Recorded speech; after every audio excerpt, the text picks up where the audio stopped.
அடுத்ததாக தமிழினத்தின் ஒற்றை நம்பிக்கை அண்ணன் செந்தமிழன் சீமான் அவர்கள் உங்களோடு.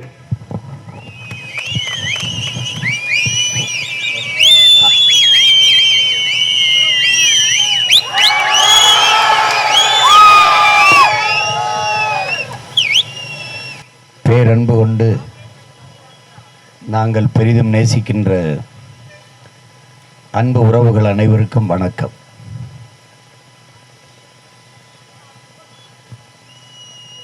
அடிப்படை அமைப்பு அரசியல் மாற்றம், இது மாற்றத்திற்கான எளிய மக்களின் புரட்சி என்ற முழக்கத்தை முன்வைத்து புதிய ஒரு தேசம் செய்வோம், மக்கள் புரட்சியால் அதை உறுதி செய்வோம் என்ற நோக்கத்தோடு இந்த களத்திலே தேர்தலை சந்திக்கிறோம். உங்கள் பிள்ளைகள் நாங்கள்.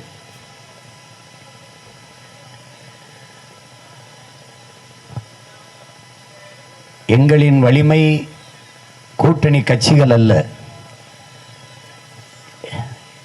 எங்கள் மக்கள், எங்களை பெற்றவர்கள், எங்கள் உடன் பிறந்தவர்கள். ஒரு தலைவன் என்பவன் தன் மண்ணை, தன் மக்களை முழுமையாக நேசிக்க வேண்டும், நம்ப வேண்டும். அந்த தத்துவத்தை படித்த நாங்கள் அந்த வழியிலேயே என் மக்களை, என் மண்ணை முழுமையாக நேசித்து நம்பி இந்த களத்திலே தனித்து நிற்கிறோம்.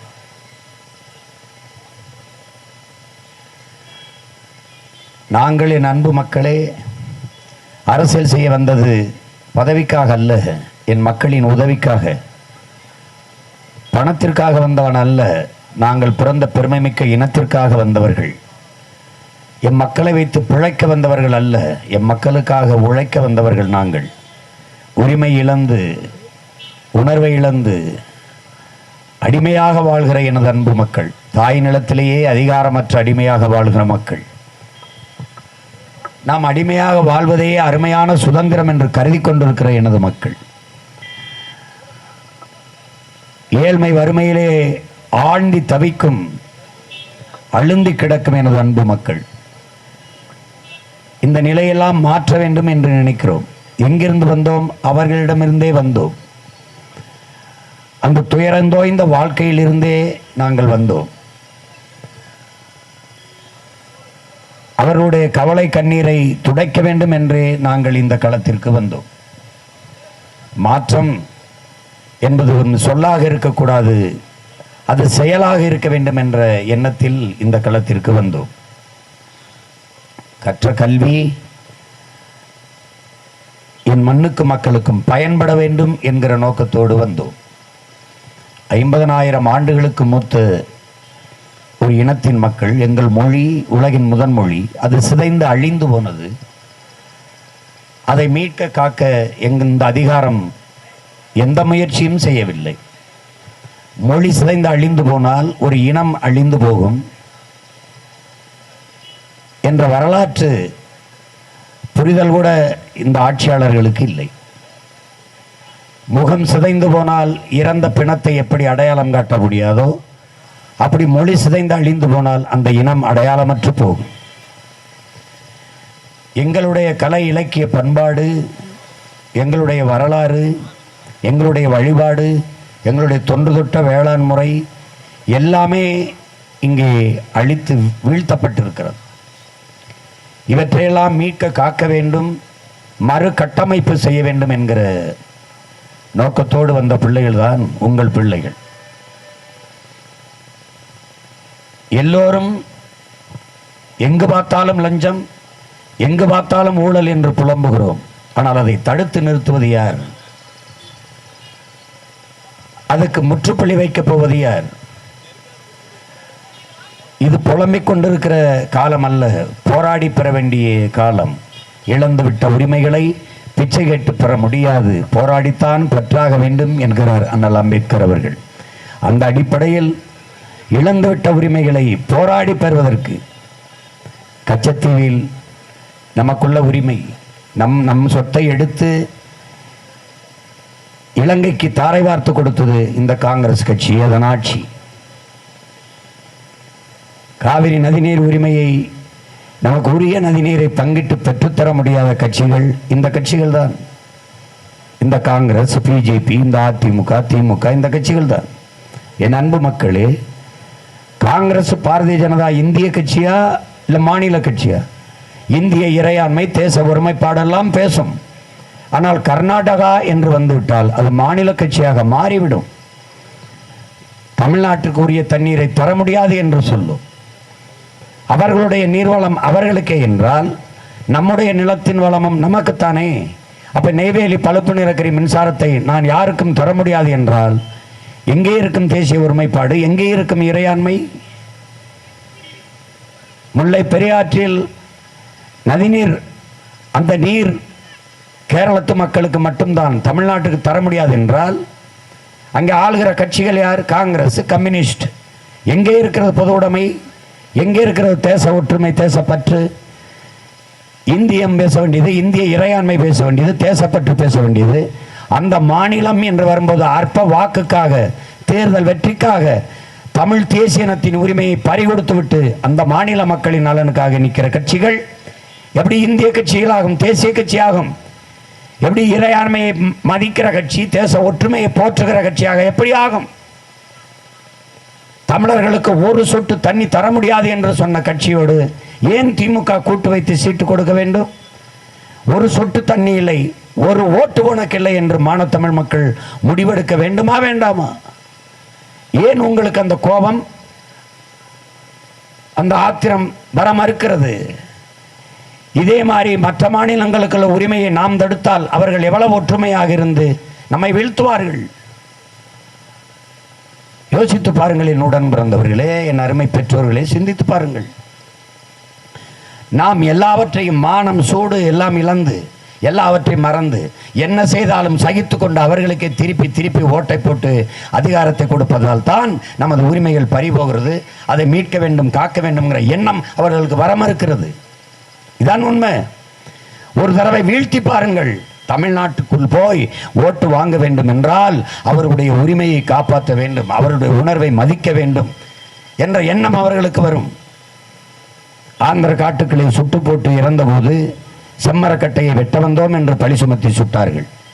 செம்மரக்கட்டையை வெட்டும்போது பிடித்தார்களா? வெட்டும்போது பார்த்தது அதற்கு சான்று உண்டா? இல்லை.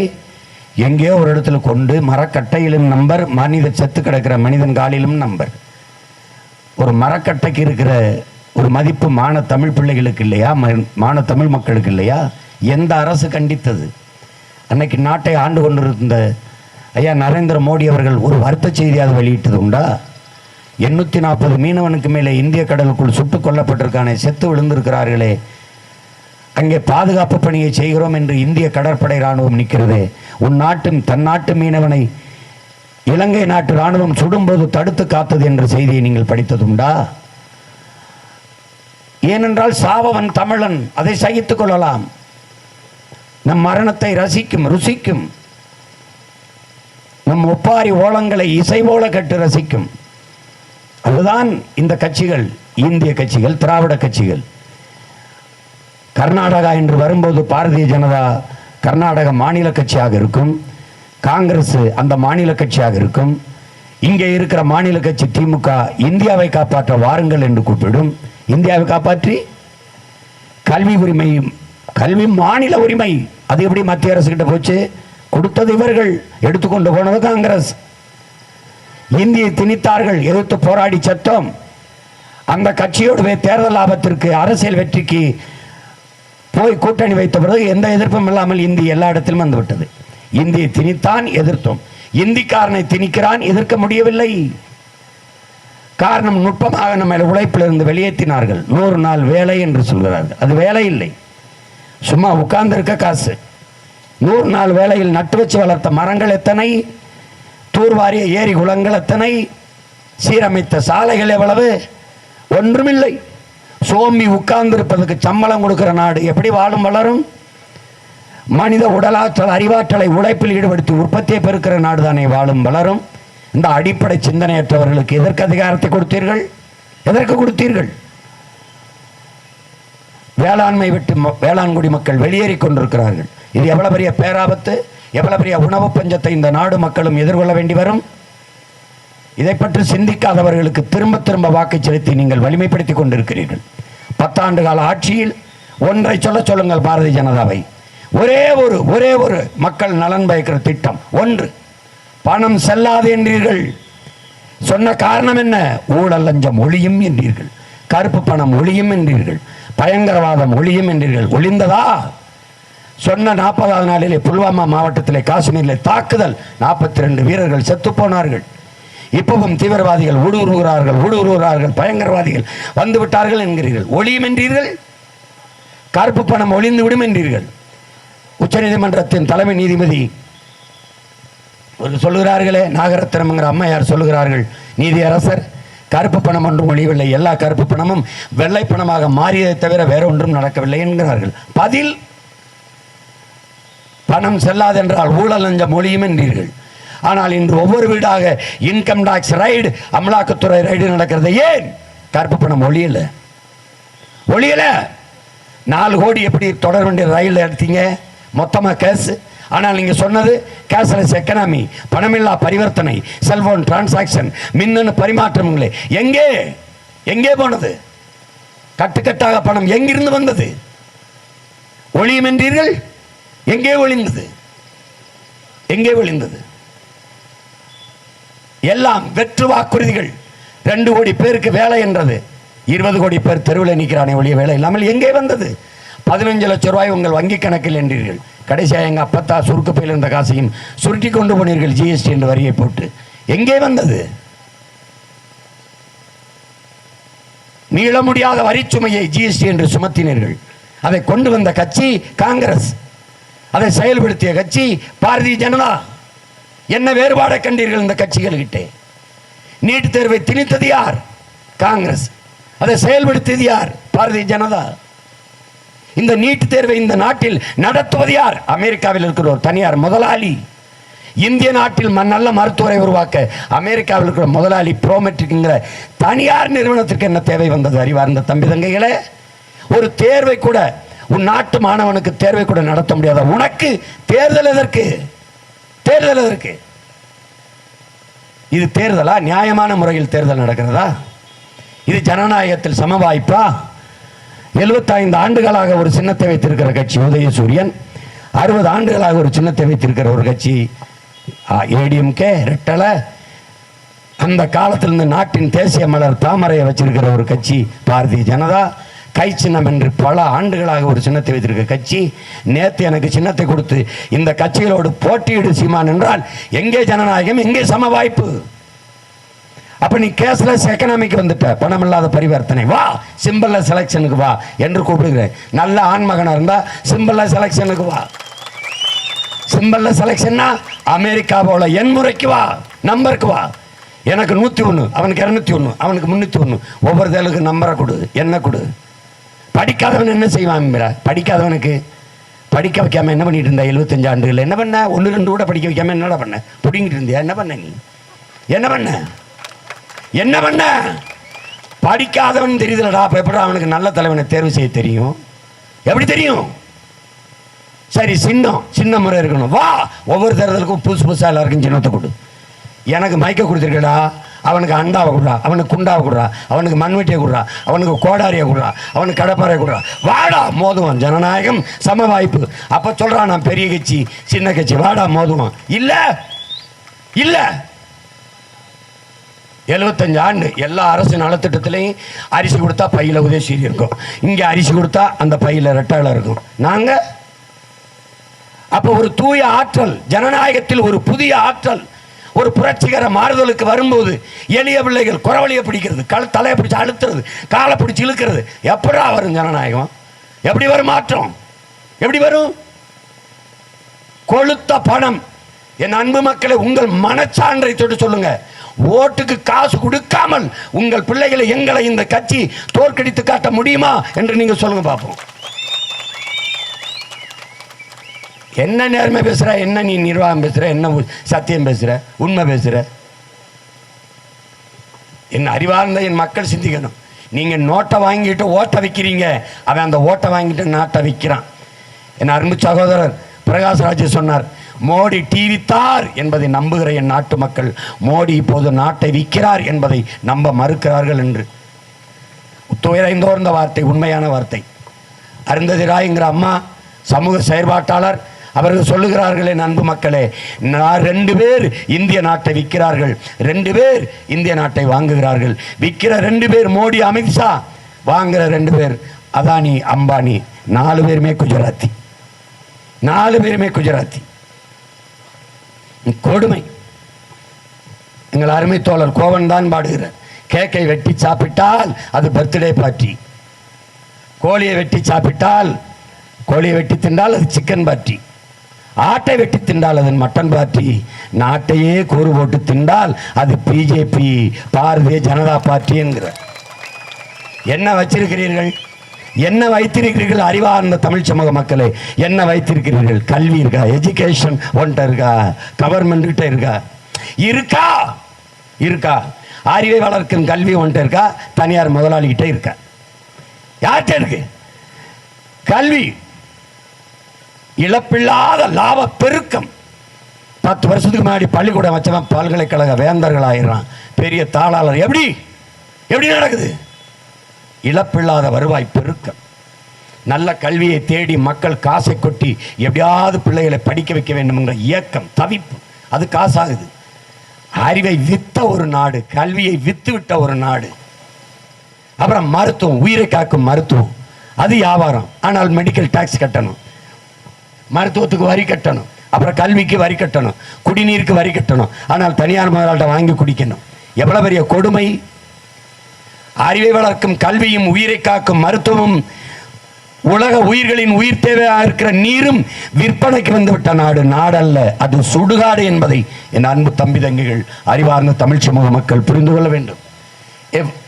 வாங்கப்பா, ஏய் இவா, நீ என்னங்க போய் ஒன்றும் இல்லாத இங்க என்ன வேலை, அங்க என்ன வேலை? நீங்களும் மற்ற கட்சிக்காரி மாதிரி ஒன்றும் இல்லாத வேலை செஞ்சுக்கிட்டு இருக்கீங்க. வாப்பா, இதை என் அன்பு தமிழ் சொந்தங்கள் சிந்திச்சு பார்க்கணும். கல்வி என்பது மானுட உரிமை, அதை கொடுக்க வேண்டியது அரசின் கடமை. கொடுக்க மறுப்பது மாபெரும் கொடுமை. இந்த கல்வி எங்க இருக்குது? வித்தாச்சு முதலாளிகிட்ட. மருத்துவம் எங்க இருக்கு? வித்தாச்சு முதலாளிகிட்ட. காசு இருந்தால் நல்ல மருத்துவமனையில் போய் நீ வைத்தியம் பார்த்து பிழைச்சி வரலாம், இல்லைன்னா பாடையை கட்டி நேர சுடுகாட்டுக்கு போகலாம். இதான் இங்கே இருக்கிற மருத்துவ கட்டமைப்பு. இதை மாற்றணும்னு நினைக்கிற உங்கள் பிள்ளைகள். நாங்கள் அதிகாரத்துக்கு வந்தால் தண்ணி விற்பனைக்கு கிடையாது தடை. தண்ணீரை நாங்களே எங்கள் மக்களுக்கு நேரடியாக தூய குடிநீரை விநியோகம் பண்ணுவோம். கல்வி மருத்துவத்தின் தரத்தை உலகத்தரத்துக்கு உயர்த்துவோம். தனியார் மருத்துவமனை, தனியார் பள்ளி கல்லூரிகள் காத்தாடி கிடக்கும். அரசு பள்ளி கல்லூரிகளில் பிள்ளைகள் படையெடுத்து வந்து படிப்பார்கள். அவ்வளவு தரம் உயர்த்துவேன். ₹1 செலவில்லை. தொடக்க கல்வி முதல் ஆராய்ச்சி கல்வி வரை உலக தரத்திற்கு இலவசமாக, தரமாக, சரியாக, சமமாக கொடுப்போம். ஏழை பணக்காரன், அந்த சாதி நொந்த சாதி ஒரு மயிரும் கிடையாது, எல்லாரும் சமங்க. கத்தரிக்கோள் இருக்குல்ல, கத்தரிக்கோள்கிட்ட கேட்குறான், நீ ஆண்டைகள் முடி, உயர் சாதிக்கார முடி, தாழ்ந்த சாதிக்கார முடியெல்லாம் வெற்றியே, அப்போ என்ன நினைப்பேன்னு. எனக்கு எல்லா பையன் மயிரும் ஒன்று தாங்குது கத்தரிக்கோள். அது மாதிரி எங்களுக்கு எல்லாம் ஒன்று தான், எல்லாம் ஒன்று தான். எல்லாருக்கும் கல்வி. ஏன்? என் நாட்டின் செல்வங்கள், என் பிள்ளைகள், அவர்களுக்கு ஆகச் சிறந்த கல்வியை கொடுப்பது அரசின் கடமை. அதை நாம் தமிழர் கட்சி, ஆட்சி, தமிழ் தேசிய அரசு கொடுக்கும். மருத்துவம் ஏழை கொன்று பணக்காரனு கொன்று இல்லாமல் எல்லோருக்கும் உயர்ந்த மருத்துவத்தை கொடுப்போம். ₹1 1 கோடி மருத்துவம் வரைக்கும் இலவசமாக கொடுப்போம். பார்க்கத்தானே போற பார். மாற்றுவோம், எல்லாத்தையும் மாற்றி படைக்கிறோம். அந்த ஆற்றல் எங்களுக்கு வர வேண்டும் என்றால் நீங்கள் செய்ய வேண்டியது ஒரே ஒரு ஓட்டு. ஒரு ஓட்டை உங்கள் பிள்ளைகள் எங்களுக்கு போட்டு பாருங்க ஓட்டை, அப்புறம் பாருங்க இந்த நாட்டை. ஒரே ஒரு ஓட்டை எங்களுக்கு போடுங்க. காசை வாங்கிட்டு ஓட்டு போடுறதுங்கிறது நம் தன்மானத்தை அடமானம் வைப்பதற்கு சமம். தன்மானத்தை அடமானம் வைப்பதற்கு சமம். ஜனநாயகத்தில் மக்களாட்சியை ஏற்றுக்கொண்ட ஒரு நாட்டில், அந்த தத்துவத்தை, கோட்பாட்டை ஏற்றுக்கொண்ட நாட்டில் வாக்கு என்பது வலிமை மிக்க ஒரு ஆயுதம். அதை அநீதி, அக்கிரமம், துன்பம், துயரம், ஊழல், லஞ்சம், கொலை, கொள்ளை, இந்த கொடுமைகளுக்கு எதிராக ஏந்தனமே ஒழிய ₹500 காசுக்காக ஏந்தக்கூடாது. என் அன்பு மக்களே, தயவு செய்து கைவிடுங்கள். கொடுத்தால் அவங்க சொல்கிறாங்க. நான் ஒரு அம்மாட்ட கேட்டேன், எங்கள் அம்மாட்ட கேட்டேன். அப்போ நான் ஆர்கே நகரில் வேலை செஞ்சுக்கிட்டு இருந்தேன். இந்த இடைத்தேர்தலில் கூறு வெட்டி விற்றுக்கிட்டு இருந்துச்சு ஒரு அம்மா. இப்போ என்ன தாய் ஏன் காசு வாங்குறீன்னு, ஐயா ஐயா அவர்கிட்ட 500 ரூபா கடன் வாங்குவேன், வட்டிக்கு வாங்குவேன், போய் கோயம்பேடு சந்தையில் இந்த காய்கறி பழங்கள்லாம் வாங்கிட்டு வருவேன். அவர் வட்டி காசு 50 ரூபாய் எடுத்துக்குவார், 450 ரூபா கொடுப்பாரு. அதில் வாங்கிட்டு வந்து இந்த கூறு கட்டி விற்று இதில் எனக்கு 50 ரூபா கிடைக்கும்யா. காசை கட்டிட்டு 50 ரூபா வீட்டுக்கு எடுத்துகிட்டு போய்தாயா நாங்கள் குடும்பத்தில் அரிசி பருப்பு காய்கறி வாங்கி சாப்பிட்டோம்யா. ஆனால் திடீர்னு நம்ம வீட்டில் 5 ஓட்டுயா, ஓட்டுக்கு 500 ரூபா கொடுத்தா 2500 ரூபா வந்துடுது இல்லையா? அப்போ மனசு தன்னை அறியாமல் கையேந்திருதியா. 50 ரூபா சம்பாதிக்கிற ஒரு நாளைக்கு ஒரே நாளில் ஒரு மனுஷன் 2500 ரூபா கொடுக்குறான், கையேந்திரையா. காரணம் வறுமை, வறுமை, வறுமை. இன்னொரு தருமம் இருக்கு. ஒரு அம்மாடு வீடு சீமா, யார் காசு? நம்ம காசு. எந்த பைய வந்தாலும் எதையும் செய்ய போகிறதில்ல, இதையாவது கொடுத்துட்டு போகட்டுங்கிறாங்க. இன்னொரு என்னது, இன்னொரு ஏப்பா காசு வாங்கிட்டா மாற்றி போடக்கூடாது, கையேந்தி காசு வாங்கிட்டான் உனக்கு போடுறோம்னு வேற வார்த்தை கொடுத்துட்டோம், மாற முடியாதுல்லன்னு. நீங்கள் கொடுத்த வார்த்தையை மீறக்கூடாதுன்னு நினைக்கிறீங்க. அவன் ஒவ்வொரு தருதலுக்கும் கொடுத்த வார்த்தையை மீறிக்கொண்டே இருக்கான். அவன் மட்டும் மீறாமல் இருந்திருந்தான்னா நம்ம அப்படி முச்சந்தில்னு கத்திக்கிட்டு இருக்கோம். நீங்கள் ரெட்டாலைக்கு போட்டிய, உதயசூரியனுக்கு போட்டிய, கைக்கு போட்டிய, தாமரைக்கு போட்டிய, உங்கள் பிள்ளைகளை தூக்கி நடு ரோட்டில் போட்டிய. இந்த வேகாத வெயிலில் நானும் என் தங்கச்சி இருந்து கத்திட்டு கிடக்குறேன், நீங்களும் நின்று கட்டிக்கிட்டு. அப்புறம் மாற்றம்னா எப்படி வரும்? இது ஏன் நாங்கள் 2 பேரும் கத்திக்கிட்டு இருக்கோம்? எங்களுக்கு பின்னாடி வர்ற எங்கள் பிள்ளைங்க, என் தம்பி தங்கச்சியை இப்படி முச்சந்தியில் நின்றக்கூடாதுங்கிறதுக்காக கத்துறோம். அவங்க வாழ்க்கையாவது நல்லா படித்து நல்லா வேலைக்கு போய் நல்லா குடிக்க தண்ணி, சுவாசிக்க நல்ல காற்று, எரிக்க தடையில்லாத மின்சாரம், நடக்க நல்ல பாதை, இப்படி ஒரு வாழ்க்கை, இப்படி ஒரு நாட்டை படைக்கணும்னு நினைக்கிறேன். அதுக்கு நீங்கள் என்ன செய்யணும்? ஒன்றும் செய்ய வேணாம், ஒரு ஓட்டை போட்டு வீட்டில் இரு, நாட்டை என்கிட்ட கொடு, மீதியை நான் பார்த்துக்கிறேன். கூட காவிரியில் தண்ணி தர மாட்டேன் ஒரு சொட்டு, கன்னடன்னு சொல்ல பார்ப்போம். எங்கள் ஐயா வீரப்ப மட்டும் காட்டுக்குள்ள இருந்திருந்தா ஒரு சொட்டு தர முடியாதுன்னா சொல்லிடுவேனா? தம்பி எல்லை தாண்டி மீனவன் வர்றான்னு சொல்லி சிங்களம் சொல்றா தம்பி. கேரளாவிலிருந்து மீனவன் எல்லை தாண்டி போறானா இல்லையா சாமி? போறான் சாமி. ஏன் சாமி அவனை தொடரதில்ல? அவனுக்கு பெத்தவனே அப்பனா இருக்கான் சாமி. எனக்கு 50 வருஷமா மற்றவனே அப்பனா இருக்கான் சாமி. இதுதான் கொடுமை. வந்த மாணவன்ட்டெல்லாம் நாட்டை கொடுத்துட்டு 2-3 சீட்டை கேட்டு இவர் யாரோட போவார், இவர் எந்த கட்சியோட கூட்டணி போவார், இந்த காரை வச்சிருந்த சொப்பன சுந்தரி இப்போ யார் வச்சிருக்காருங்கிற கதையா? கொடுமடா கொடுமடா கொடுமடா, கரும கரும. எந்த நிலையிலும் தடுமாற்றம் இல்லை, கொள்கையில் சிறு மாறுதல் இல்லை. காரணம் பிரபாகரனின் பிள்ளைகள். நின்னதான், சொன்னதான். கூட்டத்தில் கூட்டமாக நிற்கிறதுக்கு வீரத்துக்கு, தன்னிச்சு நிற்கிறதுக்கு தான் துணிவும் வீரமும் தேவைப்படுது. அதை நீங்கள் கவனிச்சுக்கணும். எந்த துணிவில் நிற்கிறான் சீமானும் அவன் தம்பி தங்கச்சிகளும்? என் மக்கள் எங்களோட நிற்பாங்கங்கிற துணிவு நம்பிக்கை தான். என் அன்பு பெற்றோர்களின் அருமை உடன் பிறந்தவர்கள் எங்களுக்கு துணை நிற்பார்கள், தங்களின் வாக்கை எங்களுக்கு செலுத்தி வெல்ல வைப்பார்கள் என்கிற அந்த அசைக்க முடியாத நம்பிக்கை தான். ஆனால் அம்பேத்கர் சொல்றார் இல்லை, நீ யாருக்கோ வேலை செய்யறங்கிறது எண்ணத்தை கைவிடுறா, நீ பிறந்த பெருமை மிக்க சமூகத்திற்கு, ஒரு இனத்திற்கு உழைக்கிறோம் என்கிற பெருமிதமும் திமிரும் கொள்ளுடாங்கிறார். அந்த பெருமிதத்தின் திமிரோடும் நானே என் தங்கை இந்த களத்தில் நிற்கிறேன். நீ எந்த நோக்கத்தை கொண்டிருக்கிறாயோ அதில் அசைக்க முடியாத நம்பிக்கை கொண்டிரு. இது வெல்லுமா, இது ஜெயிக்குமா, இதெல்லாம் ஆகுறதா, இதெல்லாம் போறதான்னு இந்த எண்ணத்தை கண்ணிய மாதிரி எண்ணத்தை பிடிச்சு எண்ணத்தை அடைச்சு அதை கைவிடு. அசைக்க முடியாத நம்பிக்கை கொண்டிரு. அப்படி அடிமைப்பட்டு கிடக்கிற தமிழ் தேசியத்தின் உரிமை மீட்சி எழுச்சி அதன் விடுதலை என்கிற புனித கனவை அசைக்க முடியாத நம்பிக்கையில் சுமந்து நிற்கிற பிள்ளைகள் உங்கள் பிள்ளைகள். எனவே என் அன்பு மக்கள், எங்களை பாருங்கள். நாங்கள் எடுத்து வைக்கிற முன்வைக்கிற கருத்துக்களை, கோட்பாடுகளை, தத்துவங்களை, சிந்தனைகளை எவ்வளவு அக்கறையாக இந்த மண்ணின் மீதும் மக்களின் மீதும் எடுத்து வைக்கிறோம் என்று பாருங்கள். நீங்கள் எங்களுக்கு செலுத்துகிற வாக்கு ஊழல் லஞ்சத்திற்கு எதிரானது, அடக்குமுறை ஒடுக்குமுறைக்கானது, சாதிய இழிவு தீண்டாமை கொடுமைகளுக்கானது. அதை கவனத்தில் வைத்துக்கொண்டு பெண்ணிய அடிமைத்தனத்திற்கும் பாலியல் வன்கொடுமைக்கும் எதிரானது, மத போதைகளுக்கு எதிரானது. மதம் பேசிக்கொண்டே திரிகிறார்கள் சிலர், சாதி பேசிக்கொண்டே திரிகிறார்கள். சாதி மதமும் எண்ணிரு கண்கள் என்கிறது பாரதிய ஜனதா. உங்கள் பிள்ளைகள் நாங்கள் சமூகத்தின் கொடுமையான புண்கள் என்கிறோம் நாங்கள். அது மானுட ஓர்மையை அழித்து சிதைக்கிற ஒரு கொடிய புண். அது தமிழ் தேசிய நம்ம ஒன்றுபட முடியாமல் இருக்கிற பெரிய காரணமே சாதி மத பிளவுதான், பிரிவுதான். படையாட்சியை நிறுத்தினா பறையர் போட மாட்டார், பறையரை நிறுத்தினால் படையாட்சி போட மாட்டார், நாடாரை நிறுத்தினால் தேவர் போட மாட்டார், தேவரை நிறுத்தினால் கோனார் போட மாட்டார். எப்படி வரும் தமிழ் இனத்திற்கு அரசியல் வலிமை, அதிகாரம்? எப்படி வரும்? சீமான் வந்தா என்ன சாதி, திருமாவளவன் வந்தா என்ன சாதி, சரத்குமார் வந்தா என்ன சாதி, கார்த்திக் வந்தா என்ன சாதி, ஈஸ்வரன் கொங்கு ஈஸ்வரன் வந்தா என்ன சாதி, இதுல வேற எவனாவது வந்தா அப்படியே தலைமை இருக்கிறது. தமிழன் எவன் வந்தாலும் சாதி பார்க்கிறது. இது ஒரு கொடுமை, இது ஒரு கொடுமை. ஏன் நாங்க தனிச்சு எல்லா தொகுதியிலும் போட்டி போடுறேன்? என் முன்னவர்கள் வந்தவர்கள் சில பகுதி கட்சி சில தொகுதி கட்சிகளாக இருந்து போனார்கள். அந்த நிலை எங்களுக்கு பின்னாடி வருகிற என் தம்பி தங்கைகளுக்கு, தமிழ் சமூக பிள்ளைகளுக்கு வரக்கூடாதுன்னு நினைக்கிறேன். யார் வந்தாலும் பொது கட்சி ஆயிடுவான், தமிழன் வந்தா சாதி கட்சி மத கட்சி ஆயிடுவான். எப்படி? அப்புறம் எப்படி தமிழ் தேசிய இனத்திற்கு அரசியல் வரும், அதிகார வலிமை வரும்? அப்புறம் எப்படி மொழி வாழும், தமிழ் இனம் வாழும், தமிழர் உரிமை வாழும்? எப்படி வாழும்? உன்னால என்ன செய்ய முடிஞ்சிருச்சு?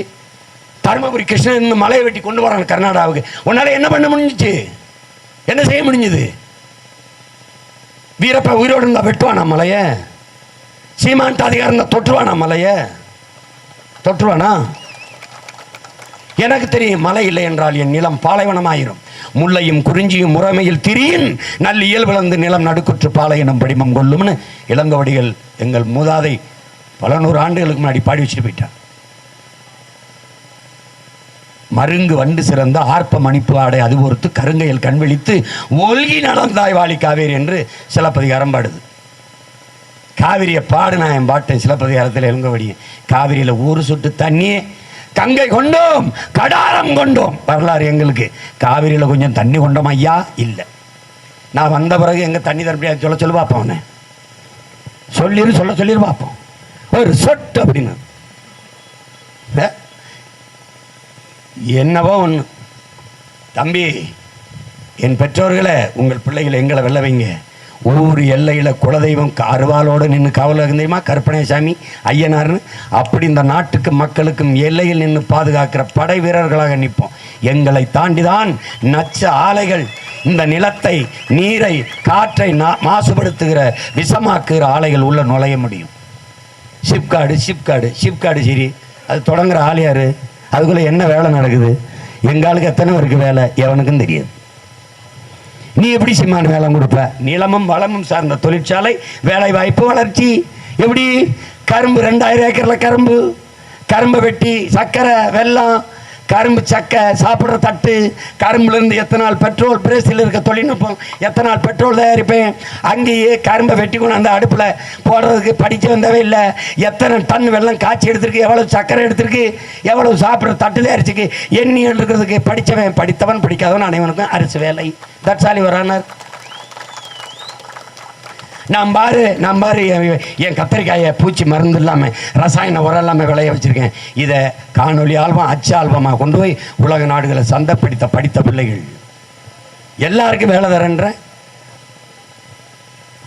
எல்லாரையும் நம்பி வாக்கு செலுத்தி ஏமாந்து நிற்கிற எண்ணரும் சொந்தங்கள், ஒரே ஒரு முறை உங்கள் பிள்ளைகள் எங்களை நம்புங்கள், எங்களுக்கு வாக்கு செலுத்தி வலிமைப்படுத்துங்கள்.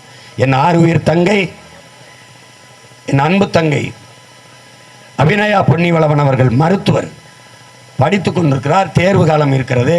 அதையெல்லாம் நிறுத்திவிட்டு வா, நம் மண்ணுக்கு மக்களுக்கும் செய்ய வேண்டிய சேவை இருக்கிறது, அதிகமாக இருக்கிறது என்று மேல் படிப்பை ஆமாம் இல்லை மருத்துவம் படிச்சுட்டு இளங்கலை முடிச்சுட்டு முதுகலை படித்து கொண்டிருக்கிற என் தங்கையை அதை விட்டு அந்த தேர்வுக்கு காலங்கள் இருக்கும்போது அதை அப்புறம் படிச்சுக்கலாம், இங்கே வான்னு கூட்டி வந்து நிறுத்திருக்கேன். இன்னும் 2 மாதம் இருக்குது. அந்த 2 மாதத்துக்கு வா, 20 நாள் இந்த மக்களுக்கு பாடுபடுன்னு கூட்டி வந்திருக்கு. அதெல்லாம் படித்து தேர்ச்சி பெற்று போயிடுவா, பெரிய கெட்டிக்காரி. ஆமாம், 400 மீட்டர் ஓட்டப்பந்தயத்தில் தேசிய விளையாட்டு வீராங்கனை, உறுதியான மகள். இப்படிப்பட்ட வேட்பாளர்களை தேர்வு செய்யுங்கள். இந்திய நாடாளுமன்றத்தில் தெரிக்க விடுவார்கள் என் பிள்ளைகள். உனக்கு ஒரு பெருமை வேணாமா?